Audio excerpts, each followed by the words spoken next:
Caution, grim, dark, reader discretion advised. Chapter 4. The world was quiet. Her hair floated around her face. She didn't feel the sting of her wounds here. Everything felt the same like this. It seemed almost as if all of her cares were a mile away. The last of her oxygen left her mouth and flew past her face. Her lungs began to burn. She wanted to hold it for a little longer, but her body defied her. Pinkie gasped, taking in a huge breath of air as she surfaced from the bucket of water. She panted heavily as she tried to relax and calm her beating heart. She had just survived staring death in its face. That thing, that monster, the Slender pony. She knew just getting close to it was a death wish, but when it had gotten close to her, her mind had fallen into a haze unlike she'd ever experienced before. Then there was that head-splitting pain. She gingerly touched and rewrapped her head wounds. The cuts from the attack in her room had started to heal, but the Slender pony had left a deep gash down the middle of her forehead. She'd survive. The cut only stung a little now, and that would fade soon. The bandages on her leg also needed to be changed. All that running had opened the bite wound, and her leg was currently throbbing as it recovered. She shook her head in mane, casting the water off of her head. The soak had relaxed her some, but she was still inside of that school. The school was where she had been chased inside of that...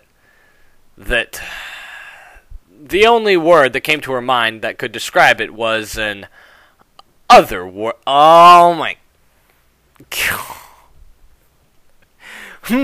This strange world. The only thing I can call it would have to be the other world, right? One that was separate from the real world, yet almost the same. She lowered her head and started gulping down the bucket of water. She hadn't realized how thirsty she was at first, but she remembered how much crying and running she'd been doing, and suddenly her throat felt as dry as a desert. She very quickly emptied the bucket of its contents. Her tongue lapped at the bottom of the bucket expectantly, but there was no more water to be had. She softly sighed as she pulled her head back up and looked around at the empty cafeteria she was in. She was able to imagine back when it was in pristine condition. All the little foals that would gather around, eating lunch as they took a break from their day of learning. Friends would share gossip stories, adventures in the games they were playing at home. Some would doodle, some would spend time by themselves, but lunchtime and recess were always the foals' favorite part of school. Those days are long gone in this place, aren't they? Pinkie sighed as she stared at the empty, dust-covered room. The tables had been empty and abandoned for a long time now, and no foals visited these halls. Even the brief glimpse at the playful ghost foals had gotten away and left the empty silence. She took a soft breath and picked up the red ribbon. She had taken it off to soak her head. She gently tied it into a bow at the end of her mane once more. She was growing very fond of this ribbon, not only being a gift from Gummy, but it seemed to give her a sense of normalcy during these calm moments, when she just had time to herself. It seemed to put her mind in a bit of ease, just knowing that it was there. Bwom. Bwom. I guess, she said, taking a deep breath and turning her head, all that's left to do now is open this box, she said, looking down at the brown box that had sat next to the bucket. She hadn't looked inside of it. In fact, she wanted to just leave it there. Even more, she wanted to smash it. She wanted to destroy the box. Anything that Slender Pony had to offer just made her stomach twist in anger, but forces beyond her understanding compelled her to bring it with her. She had put it down to get some more water, and now that she had finished it, it sat there, mocking her. Maybe I can smash it after I find out what's inside, she reasoned with herself, giving herself enough confidence to finally open it. She carefully lifted open the brown lid, half expecting it to burst into fire upon her touching it. The lid slid off easily as she looked inside it. What? Why is this in here? She said as she stared in shock as she sat at what sat inside the box. It was the key to the sugar cube corner. Why would he have this? Why would he even give it to me? The question racked Pinkie's mind, but no answers came. She had just came from that area. After all, her home was right above Sugar Cube Corner. I can't believe I forgot to check the store itself. Pinkie kicked herself mentally. She looked at the key again, then remembered what she had seen in her room inside.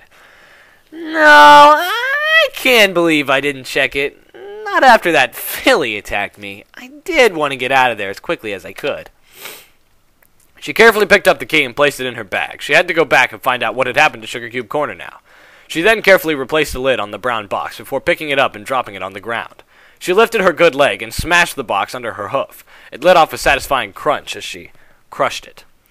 The snow had started to pile up thickly at her hooves. The town looked like it had a white blanket covering it. Every part of the town had snow on it. The streets, the roofs, and the trees. Pinkie had never seen the town covered in snow this way before. There had always been ponies that made sure this town was usable during the winter, clearing the streets and making sure snow didn't pile up too thickly. Each step gave a crunch in the snow. Oh, I love that sound. That oh, satisfying. As the cold ground sank underneath her, she shivered even more now, wishing she had brought some winter clothes to keep warm. Normally, she did well in the cold, but the snow kept wetting her coat. She could feel ice starting to form at the base of her legs. Sugar Cube Corner finally came into view. She sighed in relief. She had seen groaners in the distant fog, but none had come close to her. She had managed to make it there, only suffering from the cold. She went up to the door of her favorite bakery and gently tried to open it. The door was locked, as she had expected, so even if she had tried to check on it earlier, she would have just had to move on. She carefully pulled the key to the store out of her bag and placed it into the lock, the door unlocking. Pinkie watched as the key turned to ash, just as the school key had before it. She just let out a soft sigh as she pushed open the door, stepping inside. As she expected, Sugar Cube Corner was dark, just like her room had been. Scant amount of light entered the room as she looked around. She quickly reached into her bag, pulling out the lantern. She was thankful she had refilled it with oil back at the cafeteria as she set the flame alight. To her surprise, Sugar Cube Corner looked fine. There were no pastries on the shelves or counters, but there was a lack of dust and decay. In fact, the place was even decorated. There were ribbons and banners and balloons set up all around the shop. There was a table set up for holding snacks and punch, several games placed in various locations, as well as a pile of presents on another table. There was a banner tied to one pole, and the other above. There was a banner tied from one pole to the other, above it all, that read, "Welcome, Pinkie Pie." "Are these decorations for me?" came a voice that sounded all too familiar. Pinkie asked, placing her lantern down on a table so it could illuminate the room. "Oh, do we have a guest? I love guests!" came a voice that sounded all too familiar. Pinkie stopped as she looked around. She hadn't heard any ponies since she'd entered this horrible place, and she was suddenly filled with hope. "Yes, you do have a guest! It's me, a Pinkie Pie!" Pinkie Pie quickly called out excitedly, wanting to meet the other pony right now. "Where are you? Please come out! I'm not like the monsters outside!" "Oh, really? Ha ha ha. It's just so hard to tell these days who is and who isn't," the voice said cheerfully.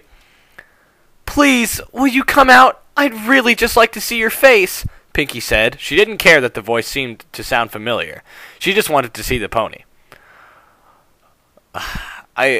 Okie dokie Loki, since you asked so nicely." A blob of darkness in the corner of the room began to move.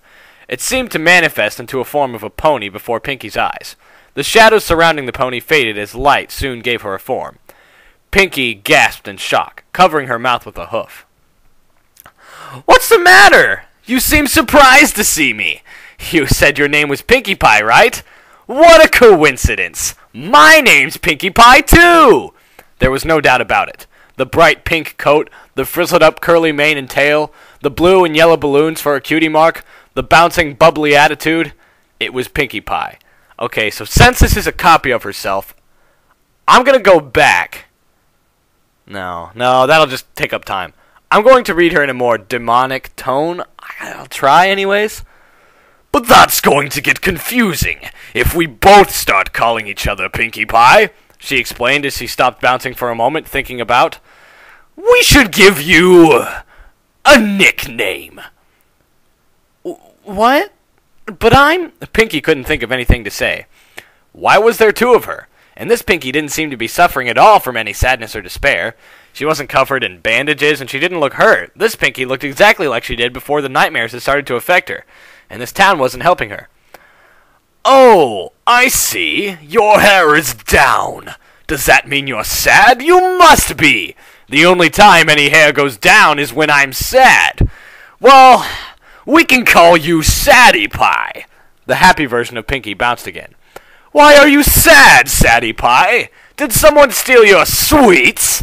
You can always make more, you know. Ha ha ha. Oh, I know what'll turn that frown upside down. Let's have some cupcakes. Cupcakes? Pinkie asked a little hesitantly. But I want to get out of this town. Oh, you want to go? Happy Pinkie Pie said, tilting her head. But you only just got here. Come on, there's so much fun for us to have. She bounced over to a door on the side of Sugar Cube Corner, one that led to the basement. She opened the door, then turned back around. Come on, follow me. We'll have lots of fun. Then we'll make those cupcakes. The happy Pinkie Pie bounced into the darkness of the stairs, disappearing from sight. Pinkie just stared in disbelief as the second Pinkie Pie disappeared from sight. She couldn't believe her own eyes. Surely she was the only Pinkie Pie, right? She had to find out why there was a second Pinkie Pie. She grabbed the lantern and slowly began to follow down the stairs to the basement. She could hear the constant giggling of herself far down in the darkness. For some reason, she might have preferred the silence. She hit the bottom of the stairs and looked up, expecting to see the basement. Instead, there was a long hallway before her, with a series of 4 wooden doors along it, with the final wooden door at the end. Come on, let's play already! The chipper voice echoed throughout the hallway. Pinkie couldn't tell which direction it had come from. She slowly walked up to the first door and opened it. Entering slowly, inside of the room she got a shock, and she saw the familiar look, the living room from the farm. Here, you should eat something. The ghostly image of her father had placed a bowl of soup before a ghostly image of her younger self, wrapped up in a blanket. I'm not hungry, her younger self softly muttered in response. She bundled herself up tighter to the blanket. You haven't eaten anything since you got back! Please, you have to eat! Her father sat down on the couch next to his daughter. I don't ever want to eat again, young Pinkie said, her voice quivering with fear. Her father placed his head around her shaking daughter, holding her close to his body. The images faded away. The room was quiet as Pinkie stared at the images she had just seen. Was that a memory? She asked herself. It wasn't a memory she could remember. The words her father had spoken felt ominous, but she couldn't think of why they would seem that way. She saw something out of the corner of her eye, looking down on the table where the soup had been placed. On top of it was a green tile with the image of a cat on it. She wasn't sure what it meant, but she felt it was something important. She made sure to quickly grab it and place it inside of her bag. She then exited the room, closing the door behind her. You want to have fun, don't you? Came the cheerful voice that echoed through the hallway once again. Pinkie ignored it for the moment, opening the door across from the first one. Inside the door, she saw an interrogation room, one she would have seen at the local authorities when she was little. Can't you see she's been through a lot? The ghostly image of her mother told a ghostly police colt, as she hugged her pink daughter. Your questions are upsetting her! The pink filly was shaking in her mother's arms. I apologize profusely. We're not trying to scare her, but we need to know what happened, the colt said reassuringly. You need to give my daughter time, her father said adamantly. This has been a tough time. For all of us. The images faded from the room once more, leaving behind a pink tile on the interrogation table. It was another scene that didn't exist in her memories. This one confused her more than the last one, not knowing what reason she would have to be in an interrogation room like that. She examined the tile, seeing that it had the picture of a bird on it. She quickly placed it inside of her bag before exiting this room as well. Ooh, you're going to make me wait, aren't you? The chipper Pinkie Pie voice echoed in the hallway, sounding disappointed. Pinkie softly shook her head. The voice of that other Pinkie was unsettling to her. Hearing herself talk without it being her just felt unnatural. She carefully walked to the next door, opening it and stepping inside. This time she saw her bedroom from the farm. 3 beds filled the room, one for each of them as her parents had slept in a different room. Come on, sis. You need to get some sleep. It's getting late. The ghostly image of her older sister Octavia was trying to comfort the young pink filly. They were sleeping in the same bed as her sister hugged her tightly. I know you're having a hard time, but I'm here. You know I won't let anything happen to you. The young pink filly began to sob into Octavia's coat. The two of them embraced as the images faded once more. On the bed sat a red tile with the picture of a snake on it. Pinkie wiped away a tear that had begun to form at the edge of her eye. She didn't know why these emotions were welling up inside of her. The images were too real to not be true, but why couldn't she remember them? She carefully placed the red tile in her bag before exiting the room. "Come on! I've prepared a party for you and everything!" She still sounded happy, but like she was getting impatient. Pinkie shook her head softly. She had to see what was in the other door now. That other Pinkie could wait. She opened the final door on the sides of the hallway, stepping into the room that had its walls painted like the sky. The ground was covered in sand and rocks, and it looked like the outside of a rock farm. "So, you're sure this is what you want?" her ghostly father asked once again. "Yes, it is. I don't think I should stay here anymore," her younger self responded slowly. "I understand," her mother commented, standing next to her father. "Just please be careful out there. I know you'll have Octavia with you." "Are you guys sure you don't want to come? I don't know if I'll be coming back either," Octavia said, looking from her younger sister to her parents. "I was left this farm by my father. I can't just leave it now." Their father shook his head slowly. "This farm is my whole life now. Good and bad memories alike, so I hope you can forgive us for not coming with you. Just please be safe." "Don't worry, Father. I'll guarantee that nothing shall happen." Octavia smiled. "We trust you, Octavia." Her mother nodded, tears in her eyes. The images faded away. A blue tile with a fish on it sat in the middle of the room. "That was when we left the farm, wasn't it?" Pinkie thought, remembering having left the farm with her parents' approval. But she hadn't remembered that conversation before they had left. Yet she was sure it had happened. All these images were experiences she'd had when she was younger, yet she had just forgotten them. "Why would I have forgotten these memories?" she asked herself as she walked over to the blue tile before placing it in her bag. "There must be a good reason for why I have forgotten. Maybe that other Pinkie Pie knows," she thought to herself as she exited the room. The other Pinkie Pie huffed softly. "You're not very fun, Sadie Pie. If I was told I was being thrown a party, I would have gone straight to it." The voice sounded like her patience was wearing thin. Pinkie walked down the rest of the length of the hallway, reaching the door at the end of it. She pushed the door open, walking inside. "Oh, there you are! I was afraid you'd gotten lost somehow. Which would be weird. How do you get lost in a straight hallway? I mean, I'm sure there's a way out, but you sure have delayed the party." The other Pinkie stood in the middle of the room, illuminated by a lantern that hung from the ceiling. The rest of the room was pitch black, except for the circle of light that showed where she was. Pinkie carefully turned off her lantern before storing it back in her bag and then turning to face herself. "Tell me. You know what those... Oh, wait, no. Tell me. You know what those images were about, don't you?" she asked as seriously as she could. The other Pinkie frowned. "What? You made me wait for that? That's not very nice," she said, giving a huff. "But I'll forgive you.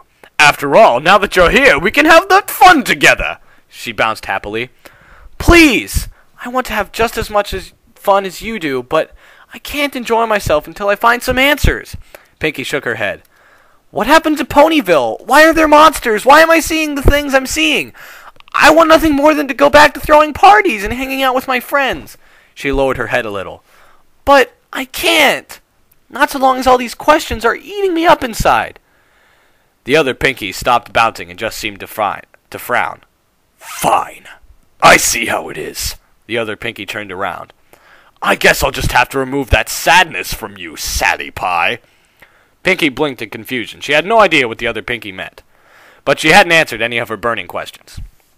Her thoughts were stopped as her heart sunk. Her ears could hear the siren going off. The light in the room was dimming, turning it pitch black slowly. "Oh, no, she thought, beginning to panic as the light faded completely. She tried to brace herself for anything. The world was changing. She could feel it shifting under her hooves.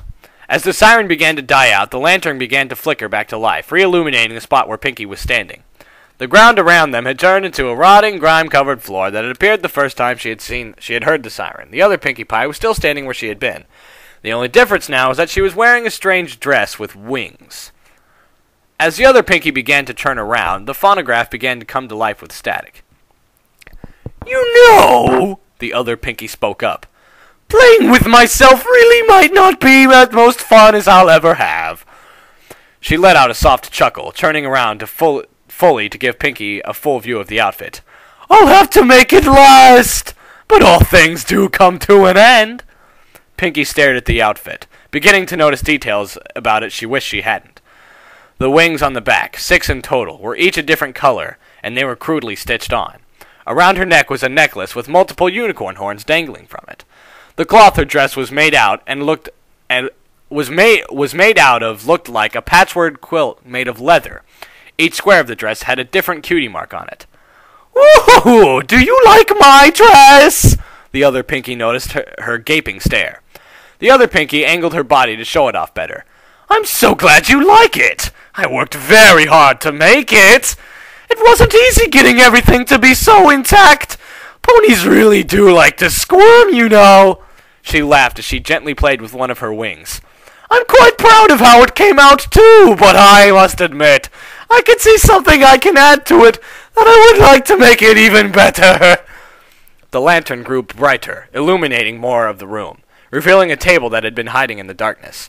The other Pinkie turned and walked towards the table, reaching into a medical bag that was placed on the table.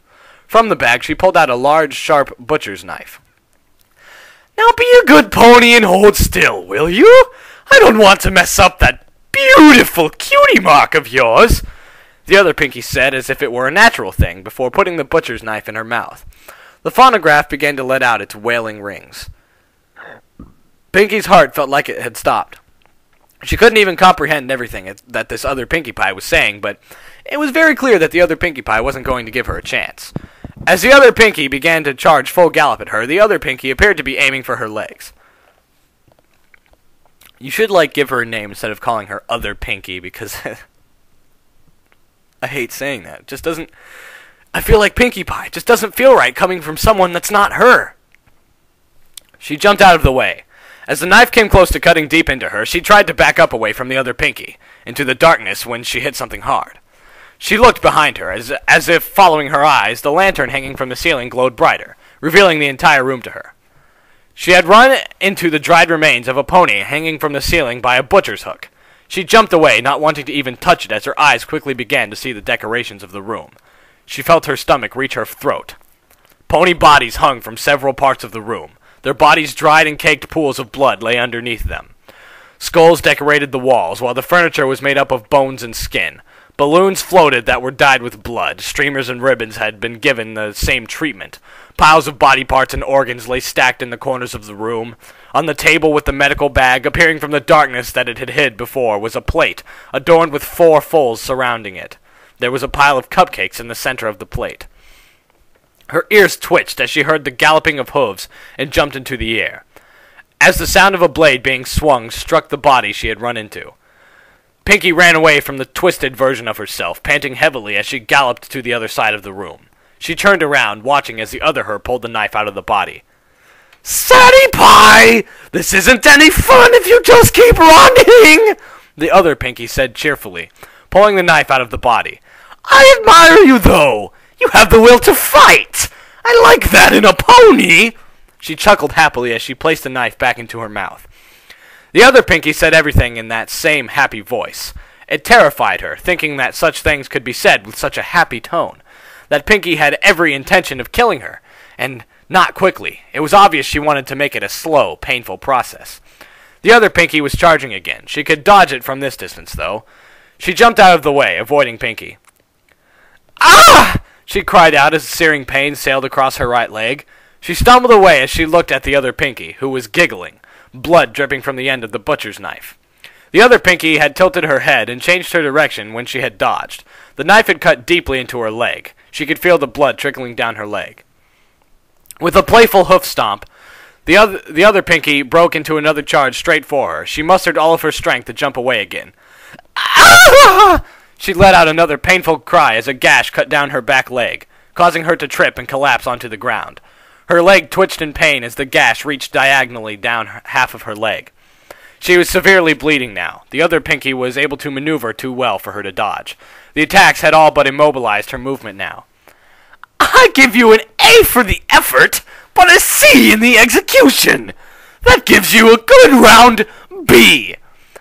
The other Pinkie cheered happily for her. "I do hope you won't completely give up once you lose your legs, though. I know it'll be tough, but keep on fighting." The twisted words sounded so cheerful it sickened Pinkie. She turned her head to watch the other Pinkie put the knife back in her mouth. She had come up to her from behind and was raising her head now. She was going to bring the knife down, bring it right into her leg. With all of her might, she pulled her back leg in, as the other Pinkie began to throw her head down with all of her might to chop the leg off. Pinkie bucked the leg with all of her might into the other Pinkie's jaw, with all of her might. With all of her might. A loud crack with all of her might sounded through the room with all of her might. Okay, I'm sorry, Jake. I just saw with all of her might in that sentence, in that paragraph a lot, so I had to exploit it. As Pinkie felt the body of the other Pinkie fly backwards away from her, she heard a loud thud, followed by the clanging of the knife hitting the hard ground. She panted in pain, trying not to focus too much on her bleeding legs. She turned her head weakly to look in the direction the other Pinkie had flown. The other Pinkie groaned, having landed on her back. She rolled over, lying on the ground as her head wobbled. Her mouth was bleeding severely. She coughed and hacked, bits of teeth and chunks of blood flying out. She panted as best as she could through the blood oozing out of her mouth, turning to look at the Pinkie Pie she had attacked. No, wait. The other Pinkie tried to speak, but she sputtered out what sounded like nonsense. She looked in pain as she tried to speak, but she slowly got to her wobbly hooves.